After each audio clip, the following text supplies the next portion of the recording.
صدای انجیل تقدیم می کند. درود بر شنوندگان ارجمند.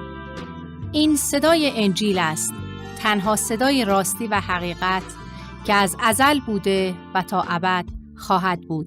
برنامه‌های ما همه روزه و در همین ساعت از رادیو روی امواج کوتاه پخش می شود. شما می توانید از طریق شبکه‌های اجتماعی فیسبوک، گوگل پلاس و یوتیوب با تایپ فارسی رادیو صدای انجیل با ما در تماس باشید. آدرس ایمیل ما از این قرار است: radioenjil@gmail.com. تکرار می کنم، آدرس ایمیل ما radioenjil@gmail.com و تلفن تماس ما 201 616 920 1791. تکرار می کنم، 201 616 920 1791.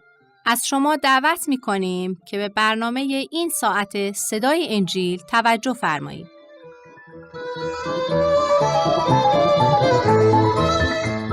زندگی و تعلیمات عیسی مسیح، اقتباس از انجیل مقدس به قلم حضرت لوقا، برنامه ای از صدای انجیل.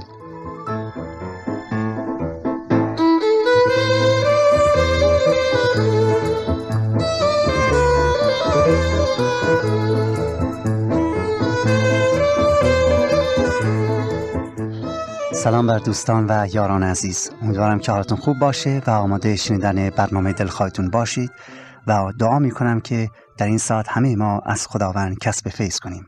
اجازه بدید که برنامه خود را با دعا به درگاه خداوند آغاز کنیم. ای قدوس یکتا و ای خداوند محبت و ای قادر مطلق، تو را به خاطر بی همتایی و یگانگیت می ستاییم و ستایشت می کنیم. تو را که خداوند و مالک و خالق همه چیز هستی دوست می داریم و جان و روح و جسم خیش را تسلیم تو ای مهربان می کنیم تا در عنایات و رحمت و فیض تو ایام عمر خود را به سر آورده و با مطیع بودن به اوامرت رضایت و خوشنودی تو و سعادت به حیات خود را به دست بیاوریم. پروردگارا، تو را شکر می کنیم که به ما خانواده و قوم خیش بخشیدی تا معنی محبت را بهتر بفهمیم. تو را شکر می کنیم که به ما دوستان خوب و با وفا عطا کردی تا در موقع تنهایی و نیاز ما را همراه و مونس باشند. تو را شکر می کنیم که سلامتی بخشیدی تا کار کنیم و در انجام اعمال خیر غفلت نورزیم. تو را شکر می کنیم که نیازهای ما را به گونه‌های مختلف برطرف ساخته و از ما توجه می کنیم. و از همه مهمتر می خواهیم ای خدا از تو به خاطر محبت بی پایانت نسبت به ما انسان‌های گناهکار سپاسگزاری کنیم. مخصوصاً به خاطر عیسی مسیح که او را به این جهان فرستادی تا نه فقط طریق زندگی مقبول پسند تو را به ما نشان بدهد، بلکه با پرداختن تاوان گناهان ما و کفاره شدن در راه بدیها و شرارت‌هایمان ما را از حیات جاودانی که تو می‌دهی بهره‌مند سازد. تو را شکر می‌کنیم ای خدای مهربان، تو را شکر می‌کنیم. تمنا می‌کنیم اکنون که توجه خود را معطوف به منجی زنده خود می‌نماییم، ما را یاری بده که از او درس اخلاق و زندگی را بیاموزیم. این دعا را به نام نامی حیات دهنده جانها و یگانه شفیع حقیقی و زنده بشریت یعنی عیسی مسیح می‌طلبیم. دوستان عزیز، در این ساعت به انجیل مقدس روی می‌آوریم و به تعلیمات جاودانه عیسی مسیح گوش می‌دهیم و از خداوند تمنا می‌کنیم که ما را در درک و فهم آن یاری داده و قدرت عنایت فرماید تا آنچه که او از ما انتظار دارد را با خلوص نیت و اشتیاق تمام انجام بدهیم. برای این منظور توجه خود را معطوف به فصل 12 از انجیل مقدس به قلم حضرت لوقا مبذول داشته و از آیه 22 دنباله تعلیمات و دستورات الهی را که از دهان متبارک منجیمون خارج گردیده است گوش می‌دهیم. در آیات اول این فصل عیسی مسیح در مورد طمع و اثرهای بد آن به شاگردان و گروهی کثیری که دور او جمع شده بودند تعلیم داده و می‌فرماید که طمع از بزرگترین بلایایی است که آدمی را از خدا دور ساخته و اسیر اهریمن می‌گرداند. در طمع انسانیت مفهومی ندارد. گذشت و محبت و فروتنی و خدمت و بخشش و مروت وجود نداره. هر چه دارد از صفات اهریمنی است و نه الهی. در طمع نور حق نیست. و سرانجام در آیات 20 و 21 از مؤمنین دعوت میکنه که به جای اینکه دنبال اعمال این دنیا باشن، به جای اینکه دنبال ثروت این دنیوی باشن، در پی گنج سماوی باشن، یعنی با اعمال نیک خود و با پیروی کردن از سیرت الهی ثروت آسمانی را بیندوزن. از آیه 22 الی 48 در دنباله تعلیمات خود عیسی مسیح رو به پیروانش کرده و درباره فرار از اندیشه و نگرانی‌های دنیوی تعلیمات جاودانه‌ای را به ما عطا می‌کند. تعلیماتی که هیچ مسلک و مرام و مذهب دیگری در عالم در خود ندارد و بی‌نظیر و بی همتا و ابدی هستند. زیرا از جانب خداست. خدا سخن می‌گوید و آنچه از خداست ازلی و کامل است. بدون شک بزرگترین درد بشر و سرچشمه بسیاری از امراض انسانها نگرانی و پریشانی و ترس می باشد.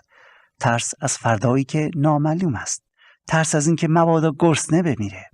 بشر همیشه نگران بوده و هست. آن هم بیشتر به خاطر زندگی دنیویش و نه عالم معنویت. آن که پول دارد نگران جان و مال خودشه که مبادا همه را از دست بدهد. و آن که ندارد نگران قضای فردای خود است. روانشناسان میگویند بیش از 76% از امراض انسانها سرچشمش از فشارهای روحی و روانی است. امروزه صدها نوع دارو و قرص‌های مسکن وجود داره تا آدمی را از این حالت پریشانی و افسردگی و نگرانی و ترس شفا بده و برهاند. و بدون شک دوستان عزیز، من و شما نیز یا در این حالت هستیم و یا آن را تجربه کردیم. و میدانم این حرف را هم قبول دارید که هر وقتی که افسردگی و نگرانی یا ترس به سراغمون میاد، زندگی برامون بی‌معنی و پوچ میشه. چرا؟ چون امید و آرامش و آسودگی را از دست میدهیم. گوش کنید که استاد و منجی و خداوند زندگی در این مورد به پیروانش چه دارویی عطا میکند تا از این حالت آزاد شوند. از آیه 22 براتون میخونم. عیسی مسیح می‌فرماید از این جهت به شما میگویم که اندیشه مکنید به جهت جان خود که چه بخورید. به شما میگویم اندیشه مکنید به جهت جان خود که چه بخورید و نه برای بدن که چه بپوشید. جان از خوراک و بدن از پوشاک بهتر است. کلاغان را ملاحظه کنید که نه زراعت میکنن و نه حصاد میکنند و نه گنجی و نه انباری دارند و خدا آنها را میپروراند. آیا شما به مراتب از مرغان بهتر نیستید؟ و کیست از شما که به فکر بتواند ذراعی بر قامت خود افزاید؟ پس هرگاه توانایی کوچکترین کاری را ندارید، چرا برای مابقی میاندیشید؟ هرگاه توانایی کوچکترین کاری را ندارید، چرا برای مابقی میاندیشید؟ سوسن‌های چمن را بنگرید که چگونه نمو می‌کنند و حال آنکه نه زحمت می‌کشند و نه می‌رسند. اما به شما می‌گویم که سلیمان با همه جلالش مثلی که از اینها پوشیده نبود. پس هرگاه خدا علفی را که امروز در صحرا است و فردا در تنور افکنده می‌شود چنین می‌پوشاند، چقدر بیشتر شما را ای سست ایمانان. پس شما طالب نباشید که چه بخورید یا چه بیاشامید، زیرا که امتهای این جهان همه این چیزها را می‌طلبند. لیکن پدر شما می‌داند که به این چیزها احتیاج دارید. پس اول ملکوت خدا را طلب کنید. اول ملکوت خدا را طلب کنید که جمیع این چیزها برای شما افزوده خواهد شد. ترسان مباشید ای گله کوچک. ترسان مباشید ای گله کوچک، زیرا که رضای پدر شما این است که ملکوت را به شما عطا فرماید. دوستان عزیز، اگر توجه خاص به این آیات و جملات عیسی مسیح داده باشید، داروی رهایی از هر نوع پریشانی و نگرانی و ترس و افسردگی و امراض روانی را یافته و زندگیتون چهره جدیدی رو پیدا می کند. در آیه 22 عیسی مسیح به پیروانش امر می کند که اندیشه و نگرانی های دنیوی را از خودشون دور کنند. کلمه اندیشه در اینجا در واقع همون سمبل بی ایمانی شخصه. کسی که اندیشه میکنه در ایمانش به خدا شک و تردید داره. البته عیسی مسیح امر می کند که ما باید راجع به آینده فکر کنیم و برای به دست آوردن نان روزانه زحمت بکشیم. فکر کنیم که چطور نان رو به دست بیاوریم. ولی شخص مسیحی به هیچ وجه حق اندیشه کردن را ندارد. و دوستان، بین فکر کردن و اندیشه نمودن تفاوت بزرگی است. اندیشه صحبت از عدم اعتماد و ایمان به آینده است. اما فکر کردن مرتب ساختن آینده ای است که خدا به ما عطا می کند. دقت کنید، اندیشه صحبت از عدم اعتماد و ایمان به آینده من می باشه. اما فکر کردن مرتب ساختن آینده ای است که خدا به ما عطا می کند. حالا چرا ما حق اندیشه کردن را نداریم؟ چرا مسیح به ما می گوید اندیشه نکنید؟ چون می دانیم، ایمان داریم که خدا فرزندان خود را فراموش نکرده و نمی کند و به ما اهمیت میده. ما را دوست می‌داره و نیازهای ما را برطرف می‌کند. در آیه 23 عیسی مسیح دلیل دیگری را برای گفتن این که نباید اندیشه کنیم و یا نباید نگران آینده باشیم به ما می‌دهد و می‌فرماید خدایی که بدن را خلق فرموده، خدایی که بدن به شما داده، می‌تواند به سهولت غذا و لباس لازم آن را نیز تهیه کند تا آن بدن زنده بماند و پوشیده باشه. و بعد با بیان آوردن نمونه از طبیعت به ما درس می‌دهد. میگوید اگر خدا کلاغان یا پرندگان را در نظر داره و خدا روزی آنان را میرسونه، پس قطعاً فرزندان خود را نیز نگاهداری خواهد کرد. چرا؟ چون ما انسان‌ها در نزد خدا به مراتب عزیزتر از پرندگان هستیم. ما اشرف مخلوقاتیم. خدا ما رو دوست داره. پیامبران رو برامون فرستاده و خیلی از نعماتش رو به ما داده. اینا همه سخن از محبت خدا، لطف خدا، نگاهداری خدا از ما میکنه. در آیه 25 مسیح از ما سوال میکنه که آیا شما با اندیشه کردن مشکلی رو حل خواهید کرد؟ آیا میتوانید با اندیشه و نگرانی بر قامت خودتون بیفزایید؟ جواب اینه که مسلماً نه. بعضیا این آیه را اینطور تعبیر میکنن که آیا با نگرانی و اندیشه میتوانی لحظه‌ای بر طول حیات خود بیفزایید؟ که باز جوابم نه میباشه.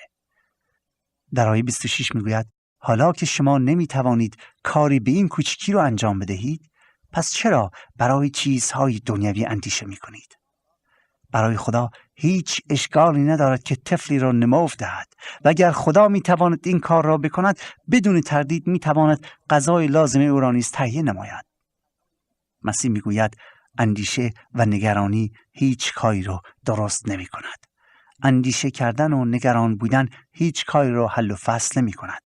پس بی جهت عمر خود را در نگرانی و ترس از بین مبر. این عطیه زندگی را حرام نکن.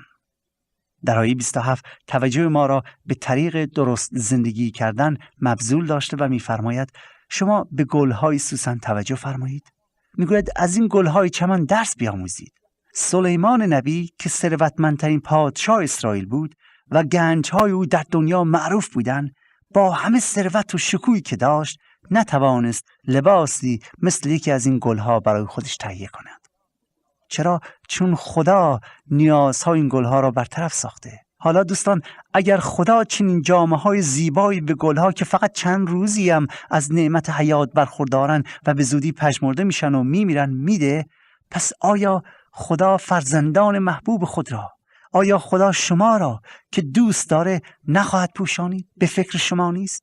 البته به ما نیز لباس خواهد داد، غذا خواهد داد و نعمت‌های بی‌شماری. پس چرا نگران باشیم؟ چرا اندیشه کنیم؟ در آیه 29 مسیح میگه که پس راجع به آینده اندیشه نکنید. راجع به آینده اینطور فکر نکنید که خدایا نان را از کجا به دست بیاوریم. نباید فکر خود را تسلیم امواج زندگی کنیم. نباید پریشانی و شک و ترس را در خودمون راه بدهیم. البته این برای کسانی است که خدا را میشناسند. این دستورات مسیح برای ماست که اعتماد به مسیح داریم، برای ماست که به مسیح ایمان آوردیم، برای ماست که خدا پدر روحانی ماست. این دستورات را مسیح به شاگردان و مؤمنین خود میده تا اعتماد و ایمان کامل به خدا داشته باشند و عملاً آن را آشکار کنند. ما مسیحیان نباید اندیشه مال و زندگی رو داشته باشیم، بلکه باید به خدا اعتماد کنیم. عیسی مسیح میگوید بین شما و دیگران که مسیحی نیستید باید تفاوت باشه. در آیه 30 میگوید که اقوام غیر مسیحی که خدای حقیقی را نشناختند، آنان با اندیشه و قصه خوردن مشغول تهیه نان و نیازهای خودشون هستند و نمیدانند که پدر آسمانی در فکرشونه. و اگر هم زباناً به خدا معتقد باشند که خدا روزی دهنده است، اما عملاً خلاف آن را ثابت میکنند. میگه شما نباید اینطور باشی، بلکه باید عملاً ایمان خود را مبنی بر این که پدر مهربان، پدر پر محبت که ما را آفریده و نیازهای ما را میداند، از ما نگاهداری خواهد کرد. در عوض دوستان، عیسی مسیح میگه نه فقط اندیشه نباید بکنید، به جای نگران بودن، به جای اینکه دلهره داشته باشید، به جای اینکه اندیشه بکنید، شما باید به خدا نگاه کنید و طالب ملکوت او باشید. به زبان دیگر، اولین کوشش یک مسیحی در زندگی نباید برای پیدا کردن نان و ثروت باشه، بلکه برای دخول به ملکوت الهی باشه. مهمترین چیزی که ما باید در طلب آن بوده و برای آن کوشش کنیم در این زندگی اینه که طالب ملکوت خدا باشیم. یعنی اول همه کوشش ما باید این باشه که خدا را اطاعت کنیم و اراده او را به جا بیاوریم و کار او را در این دنیا انجام بدهیم. وقتی این هدف و مقصود زندگی ما باشه، آن وقت است که خدا اندیشه های ما را برمی‌دارد و نیازهای ما را که عامل اندیشه و نگرانی بودن از بین میبره، برطرف میکنه. زیرا وقتی که ما دارای ملکوت الهی شویم، وقتی در ملکوت الهی جای داشته باشیم، وقتی در اطاعت از خدا به سر آوریم، خداوند برکات جسمانی را نیز به ما عطا میکند. راستی دوست من، برادر من، خواهر من، پدر من، مادر من، آیا حقیقتاً طالب رهایی از ترس و نگرانی و آینده هستی؟ ای فرزندان، آیا اندیشه های زندگی شما را اسیر ساخته است؟ پیام عیسی مسیح برای شماست. دعوت مسیح برای شماست که اگر طالب آزادی هستی، در او که ملکوت خدا را به ما شناسانید، در این ساعت می توانید این آزادی حقیقی را به دست بیاورید. پس بیا نزد طبیب طبیبان، بیا نزد منجی زنده، بیا و شفای خود را از او طلب کن. از آیه 32 الی 35 عیسی مسیح باز تسلی و اطمینان و آرامش الهی را به پیروان خود عطا می کند. گوش کنید به آیات شریف. مسیح می فرماید ای گله کوچک، نترسید، چون تمام خوشی پدر آسمانی شما خدا این است که شما را در برکات سلطنت خود شریک سازد. دقت کنید چی میگوید؟ خوشی پدر آسمانی شما اینه که شما را در برکات سلطنت خود شریک سازه. بنابراین هر چه را دارید بفروشید و به فقرا بدهید. با این عمل برای آخرت خود توشه‌ای میاندوزید و آنچه برای آخرت خود به عنوان ثروت آسمانی ذخیره کنید هرگز تلف نمی شود. دزدها به آن دستبرد نمی زنند. بید آن را تباه نمی کنه. فراموش نکنید هر جا ثروتتون باشه، فکر و دلتان هم همانجاست. هر جا ثروتتون باشه، فکر و دلتان هم در آنجا می باشه. مقصود عیسی مسیح اینه که اگر ما فکرمون بر مال دنیا باشه و گنج خود را زیر زمین پنهان کنیم، دل ما نیز در زیر زمین مدفون خواهد شد. اما اگر گنج ما در آسمان باشه، ولو اینکه ما هنوز بر روی زمین زندگی کنیم، باز هم حقیقتاً در آسمان خواهیم بود، چون دل ما در آنجاست. دوستان، این حقیقت انکار نکردنی است که آدمی همیشه فکرش یا دلش در فکر ثروتشه، در فکر بانک هایی است که پول در آنجا گذاشته، همیشه اسم بانک ها بیاد داره، هر جا که پولهاش میگذاره رو همیشه زیر نظر داره. مسیح میگه بیا خودت رو از شر این مشغولیات فکری دنیا آزاد کن، اون رو به فقرا بده تا گنج آسمانی را به دست بیاوری و فکرت به خدا باشه، نه امور دنیا. از آیه 35 الی 49 عیسی مسیح به شاگردان و مخصوصاً به پیشوایان مسیحی یا کلیسا تعلیم میداد که مواظب و هوشیار باشند، بیدار باشند، زیرا که وقت کم است و باید در وظیفه خود کوشا و صادق و فعال باشند. با آیات توجه فرمایید. از ترجمه تفسیری خدمتتون میخونم. عیسی مسیح میفرماید همه شما لباس بپوشید و آماده باشید. مانند اشخاصی باشید که منتظرند اربابشان از یک مجلس عروسی برگردد و حاضرند هر وقت برسد و در بزند در را به رویش باز کنند. کسانی که حاضر و منتظر برگشتن او هستند خوشی فراوانی نصیبشون میشه، چون در آن روز خود خداوند ایشان را سر سفره می‌نشاند و در لباس پیشخدمتی از آنها پذیرایی می‌کند، حتی اگر نیمه شب یا نزدیک سپید دم باشد. پس خوشا به حال خدمتگزاران او که هر وقت بیاید حاضر و آماده باشند. اگر وقت دقیق برگشتن او معلوم بود، همه حاضر و آماده می شدند. درست مثل این که اگر صاحب خونه می دونست که دزد کی می آید و بیدار می ماند و نمی گذاشت وارد خانش بشه. پس شما همیشه آماده باشید. همیشه آماده باشید، چون من که مسیح موعود هستم یه وقتی برمیگردم که شما کمتر انتظارش را دارید. پتروس پرسید: خداوندا، آیا این را فقط به ما میگویی یا به همه؟ خداوند جواب داد: منظور من به هر شخص وفادار و آگاه است که اربابش مسئولیت خوراک دادن به خدمتگزاران دیگر را به عهده او گذاشته. اگر اربابش برگردد و ببیند که وظیفه‌اش را خوب انجام داده است، آن وقت به او پاداش می‌دهد، یعنی او را ناظر تمام دارایی خود می‌گرداند. ولی اگر آن مرد به گمان این که اربابش زود بر نمی‌گرده به مردها و زنانی که به حمایت او سپرده شدن اذیت و آزار برسونه و وقت خود را در میخانه ها و در مستی تلف کند، آن وقت که اربابش بیخبر برگردد او را از مقامش برکنار میکنه و او را به جای میفرستد که اشخاص نادرست و خائن فرستاده میشوند. بله، او سخت مجازات میشه، چون با اینکه وظیفه‌اش را میدانست ولی به آن عمل نکرد. ولی کسی که ندانسته عمل خلافی انجام بده فقط کمی مجازات می شود. به کسانی که زیاد داده شود از ایشانی زیاد مطالبه خواهد شد، چون مسئولیت آنها بزرگتر است. ای عزیزان، در این آیات نکات جالبی هست که بایستی ما به خاطر بسپاریم. این مثل برای ما مسیحیان به کار برده شده. در این آیات عیسی مسیح سخن از بازگشت ثانوی خودش میکنه. عبارت دیگر به ما تعلیم میدهد که او به زودی برمیگردد. او همان اربابی است که ظاهراً به سفر رفته. چرا؟ چون در میان ما حاضر نیست، جسماً حاضر نیست. البته روحاً هست، اما ما جسماً او را نمیبینیم و به ما مأموریتی سپرده است. حالا او به ما امر می‌نماید در هر وظیفه و خدمتی که به ما عطا کرده است وفاداری و امانت را حفظ کرده و کوشش کنیم که آن را به کمال برسانیم، تا در وقتی که او ظهور می‌کند ما را مشغول کار ببیند، تا در وقتی که او ظهور می‌کند ما را نیز با خود به آسمان ببرد و ما را غلامان وفادار بخواند. عیسی مسیح به ما نفرموده که چه وقتی منتظر او باشیم. البته علائمی داده که ایام نزدیک شدنش به این جهان کی وقت به این جهان برمیگرده، ولی روز و ساعت و هیچ کسی در این مورد نمیدونه که او چه موقعی برمیگرده. فقط علائمی داده که میدونیم تشخیص بدیم که بله او به زودی میرسه. اگرچه ساعت روز را به ما نداده، ولی امر فرموده که ما بایستی همیشه در ایمانمون بیدار بوده و انتظار او را بکشیم. و دوستان عزیز، همانطور که در آیات بعد می‌بینیم او علائمی داده که نشان نزدیک شدن ظهور ثانویش است.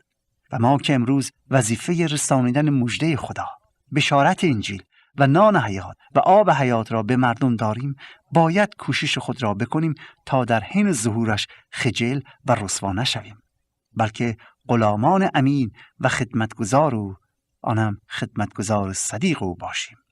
به خاطر کمی وقت اجازه می‌خوام در برنامه آینده دنباله آیات را که علائم ظهور ثانوی عیسی مسیح رو برامون بازگو می‌کنه خدمتتون عرض کنم. ولی در این مثل دقت بفرمایید. غلامانی که منتظر اربابشون هستند، آنها به کسانی تشبیه شدن که منتظر ظهور ثانوی عیسی مسیح هستند. و غلامی که به میگساری میپردازد و بیخیاله و میگه ارباب من دیر میاد، مثل مسیحیایی میمونن که میگن مسیح حالا نمیاد، هر غلطی بخوایم میتونیم حالا بکنیم، در ایام پیری آن وقت خدا پرست میشیم، آن وقت دوباره به مسیح برمیگردیم، آن وقتی که توبه میکنیم و بعد ایماندار میشیم و مؤمن. دوست عزیز، صادق هدایت میگوید در جوانی مستی در پیری سستی پس کی خدا پرستی. مسیح میگوید غلام امین باش. الان منتظر اربابت باش. هر روز منتظر باش. هر روز منتظر باش که من به زودی میایم و خوشا به سعادت غلامی که وقتی که من میایم مشغول خدمت باشه، بیدار باشه. راستی دوست من، اگر عیسی مسیح امروز بیاید، او شما را در چه حالتی می‌بیند؟ آیا در ایمان خود قوی هستی؟ در ایمان به او ثابت قدم هستی؟ آیا در وظیفه‌ای که او به شما عطا کرده است پایدارید؟ امانت را مراعات می‌کنی؟ شاید بگویی که چه وظیفه‌ای به من داده؟ دوستان عزیز، اول شما باید ملکوت خدا را بطلبید. وقتی که طالب ملکوت خدا باشید، خواست خدا را باشید و مطیع آن باشید، بدانید که خدمت کردن به دیگران وظیفه شماست. فروتن بودن و رسانیدن مژده به دیگران، مژده انجیل، لطف خدا، فیض خدا به دیگران وظیفه شماست. وظیفه ماست که مانند نوری باشیم که در این دنیای تاریک بدرخشیم تا مردم وقتی اعمال ما را می‌بینند بگن که او با خداست. نه زبانن، بلکه اعمال ما را وقتی می‌بینند بگن که او با خداست و خدا او را یاری میده. خوشا به حال کسانی که لطف خدا امروز در شامل حالشونه و محبت خدا را چشیدن، در فیض خدا هستن و زندگیشون از لطف خدا بهره منده. تا برنامه دیگر و روز دیگر، من برادر شما کشیش سید رضا مسعودی شما را به خدا یکتا میسپارم و امیدوارم که در مورد کلام خدا تفکر کنید و منتظر بازگشت ثانوی مسیح باشید. منتظر او باشید که به زودی خواهد آمد. خوشا به حال شما اگر به او ایمان دارید. او داور عادل و او کسی است که به ما حیات جاودان را خواهد داد. خدا یارتان باد.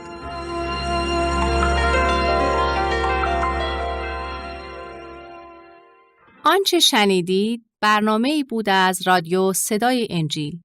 خوشحال می‌شویم که با ما مکاتبه کنید و از نشریات و ادبیات ما استفاده نمایید و از طریق شبکه‌های اجتماعی فیسبوک، گوگل پلاس و یوتیوب با تایپ فارسی رادیو صدای انجیل همراه ما باشید. همچنین از طریق تلفن و ایمیل نیز می توانید با ما تماس بگیرید.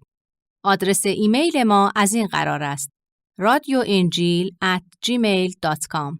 تکرار می کنم، ایمیل ما radioenjil@gmail.com و تلفن ما 201-616-920-1791. تکرار می کنم، 201-616-920-1791. تا برنامه دیگر و روز دیگر، خدای یکتا و مسیح زنده با شما باشد. ماراناتا، یعنی خداوند به زودی برمیگردد. آمین.